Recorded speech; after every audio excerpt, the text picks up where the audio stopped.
Favourite serials இனி டிவிக்கு முன்பே சன் நெக்ஸ்ட் ஆப்ல ஜாலியா எல்லாருக்கும் முன்னாடியே பாருங்க. இப்பவே சன் நெக்ஸ்ட் ஆப்பை டவுன்லோட் பண்ணி சப்ஸ்கிரைப் பண்ணுங்க. அது ஒண்ணு இல்லப்பா, வெண்ணிலா இந்த வீட்ல உருப்படியா பார்த்துட்டு இருக்க ஒரே வேலை, அதை இன்னைக்கு சரியா பண்ணல. அதான் ஒட்டு கேட்கறதா கேட்ட, அதை ஒழுங்கா கேட்டுக்கலாம்ல.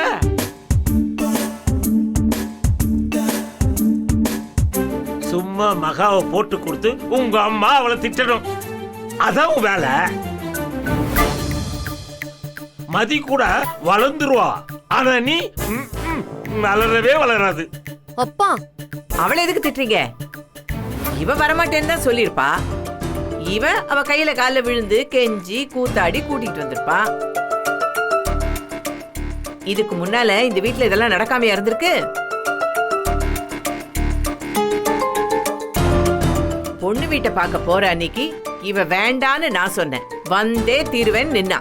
நிச்சய தேதி குடிக்கிற அன்னைக்கு வான்னு நான் கூப்பிட்டப்போ வர முடியாதுன்னு சொன்னா. நான் என்ன சொல்றேனோ அதுக்கு நேருக்கு மாறா பண்றதானே இவ வேலையே. அத்தை, கார்மெண்ட்ஸ்ல புது ஆர்டர் விஷயமா வெளியில போக வேண்டியது இருக்கு. அத பத்தி தான் நாங்க பேசிக்கிட்டு இருந்தோம். கோவிலுக்கு போயிட்டு அப்படியே அங்கிருந்து கிளம்பலாம் தான் நாங்க பேசிட்டு இருந்தோம். ஆமாம்மா, கோவிலுக்கு வர வேண்டாம் நாங்க யோசிக்கவே இல்ல. நீங்களா ஏதோ நினைச்சு கோவப்பட்டுக்கிட்டு இருக்காதீங்க.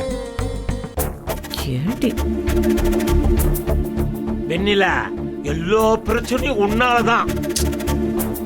இனிமேலாவது காதுல விளக்கனை ஊத்திட்டு போய் ஒட்டு கேட்டுட்டு வந்து போட்டு கொடு. மா, அப்பா கிட்ட சொல்லி வை. அளவுக்கு மீறி என்ன நக்கலும் நையாண்டியும் பண்ணிட்டு இருக்காரு. நான் எப்பவுமே இதே மாதிரி பொறுமையா இருக்க மாட்டேன். நீ விடு வெண்ணிலா. சாப்பிடுறது, ரீல்ஸ் பாக்குறது, இந்த மகாராணிக்கு வக்காலத்து வாங்குறது.